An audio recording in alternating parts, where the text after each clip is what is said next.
With 3 games remaining, the San Jose Earthquakes' playoff hopes are quickly falling apart. After tonight's match against St. Louis, a 3-1 loss, it's hard not to think that a miracle will be needed for this team to qualify at this point. My name's Kevin, I'm joined by Luis, and together we're the Quakesaholics. Playoffs aren't impossible, and Goonies never say die, so before we look ahead, let's talk about this match. Luis, initial thoughts on this game? Yeah, honestly, this was probably one of the hardest matches to watch. Definitely one of the toughest results I've had to sit through. A lot of us going into this game were optimistic, and to just capitulate like that was very ugly to see. Yeah, I mean, we talk about St. Louis as a team that was basically at the bottom of the Western Conference going into this game, second to last, barely above the Galaxy. We played them a couple months back. I think it was towards the end of May or something like that. That was a game that we heavily rotated. We saw a late game penalty, which led to the loss. At this point, we've given them 6 points. This is a team that you look at the standings and you think this is not a serious team.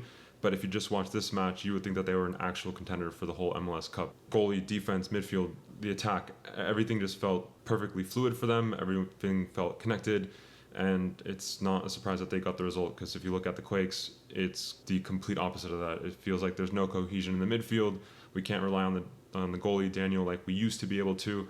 I think this game was a better game for Daniel, but still not good enough. The defense is terrible, like every other game that we've seen in the past 2 months. We definitely feel the absences of missing players. And the attack, I mean, you have Chicho, who is traditionally a number 9, a striker, being played in a different position. You have Espinosa, who is traditionally a right wing, being played in a different position. And I was thinking about this in this match, like we saw the change and kind of getting into the starting 11 here. Last game is a 4-3-3. Now we're playing a 3-4-3. Last game, comparing last game to this game, we see Bolaru, Ian Harkes, Rodriguez come off in favor of Bruno Wilson, Mark-Anthony Kaye, Buddha. And I think if we reflect on the season, I'm thinking back to a month like May, for example, that had a lot of games. We saw a lot of rotation. We saw a lot of different tactics. And in that era, that part of the season, it felt fluid. It felt like it was working. But now it feels like every game we are making changes, not to get a tactical advantage, but it's just in reaction to we played like shit in the last game. Yeah, no, I definitely think there are still a lot of question marks around, what our strongest 11 is, what kind of formation we should be using. And yeah, like you said, there's still a lot of question marks about certain players, like Bruno Wilson, for example, who we've had our gripes about. What the best starting midfield is. Is it Mark-Anthony Kaye? Is it Harkes Bo, which was the preferred starting midfield for the beginning of the season? And now we have neither of them starting tonight. And it's just kind of, there's still a lot of questions. Judd, of course, has, I think, earned his starting position, but, it's like you say, yeah, there are still a lot of, question marks that weren't really there at the beginning of the season. It's almost as if we know less about this team as the season has gone on. And that's just, a tough feeling. And it kind of leaves a lot of unknowns for the future and, looking into next season. Yeah, for sure. When it comes to this game, the first half, maybe let's say first 20, 30 minutes, definitely were hard to watch. Some of the goals that St. Louis were scoring, for example, like the first one, I think we can put some blame on Vitor Costa, at least I do personally. Some blame maybe on Romney for not following through with that play. But then you look at their second goal and it's is just a freakish clear from the midfield to try to get the ball back into our final third. And then a crazy good touch to set up for an even more seemingly impossible finish. And I was talking to you, Luis, about this on the way back home, and that goal specifically is if you gave them 1,000 tries to redo that, they would do it maybe once. And I think those kind of goals are acceptable to concede. It's the way we say is okay, what can you do? Mm-hmm. But it just felt like the Quakes had no answer. And then from, let's say, 30-minute onwards, it did look better for the Quakes. It was kind of like against LAFC last week where they kind of grew into the game. But I constantly just felt like we didn't have a midfield. I feel like we were misplacing passes, giving away possession. And I mean, Bruno Wilson had his share of doing that too. I made the joke that during halftime, between Bruno Wilson and the midfield, it's giving away 10 free possessions per game. And then in the second half, I said, no, I was wrong. It's 10 per half. It's honestly just unacceptable. Yeah, I feel like St. Louis were in complete flow state in terms of a team. Like you said at the beginning, everything was connecting perfectly well. João Klaus, every single ball just seemed to get stuck to him. Winning a duel against him is basically impossible, whether it was Bruno Wilson. whether it was Romney and, like you mentioned, Victor Costa, who is just a complete mismatch. I felt like one thing that St. Louis was doing really well was, just bombing it down to João Klaus and then passing it off to a midfielder and then, finding a runner, whether that be number 80, McSorley, who was considered man of the match with a 9.2 rating, or, some other midfielder that was making runs in behind. I do think one thing that we've talked about a lot this season is our high line. I feel like that was it was slightly better, but in terms of, bodying up with the, especially considering it was João Klaus kind of bodying up with their forwards. But I think one thing that I was noticing time and time again was just how good of a job St. Louis is doing at getting their midfielders to make runs in behind. Like I mentioned, sometimes João Klaus would drop back, and it just felt all a bit too intense for the Quakes at times. I thought Vieira and Kay, there were times where they were chasing shadows. They are that kind of confrontational midfielder where they're ball winners. But as you mentioned, I feel like we would win the ball and then kind of try to go on those counterattacks after, St. Louis was pressing it very high up or committing numbers. But it just wouldn't really connect. You'd see passes, 30, 40-yard passes get attempted and then it get cut off by a St. Louis striker, and then the whole cycle repeats itself. We have to go and chase the ball. We're under a lot of pressure. There's a lot of movement. And I just feel like, it just felt like the LAFC game in those at the beginning, especially, where we weren't up to it in terms of the intensity. To add on to that, in terms of midfield, I think Chicho, at least where we're at in the season, I kind of feel bad. I feel like we're just underutilizing him. Obviously, he is traditionally a number 9 striker. And in the past, 2-3 games, we've been playing him more of like a left winger, which is already, kind of awkward for him. And then now we're going back to having to put him as that center attacking midfield, that number 10 player. And this is just another example of like, this roster is incomplete. We don't have an actual real number 10 that is a playmaker.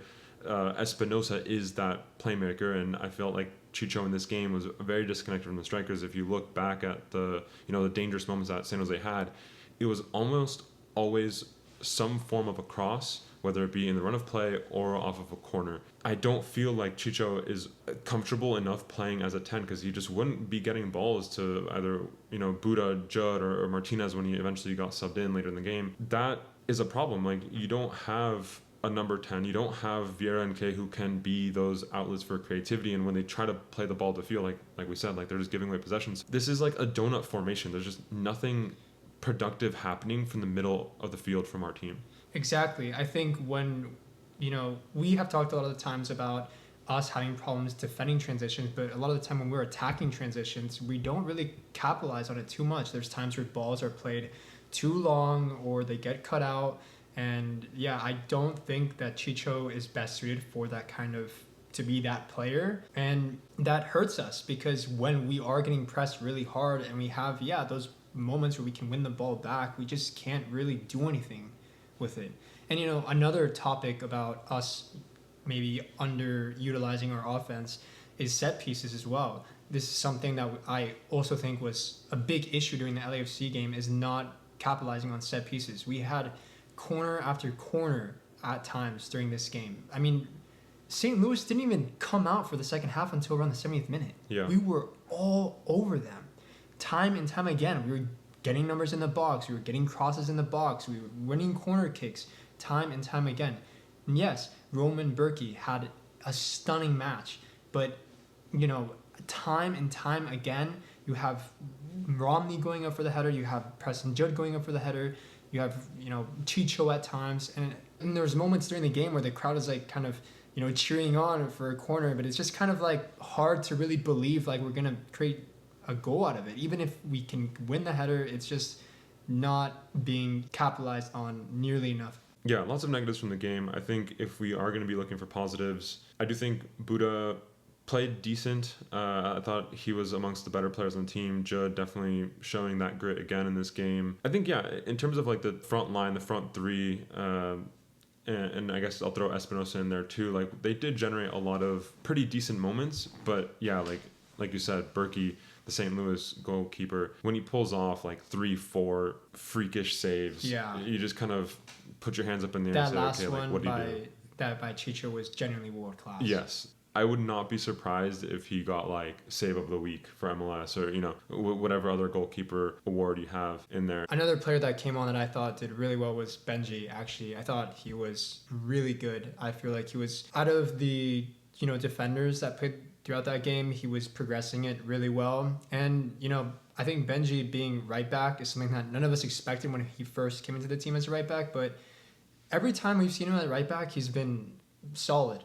And it's another thing that to me raises questions about Bruce Arena's adaptability. You know, if you have Benji Kikanovic, who is a solid right back, then, you know, why are you putting Rodriguez at right back if you need it? Why does it take this long to maybe play a system where you have just two center backs and you know, and just I just feel like it's another indicator of the lack of adaptability at times. Yeah, I think the one defense for Bruce in this case is that I do think Benji was injured for some stretches of the season.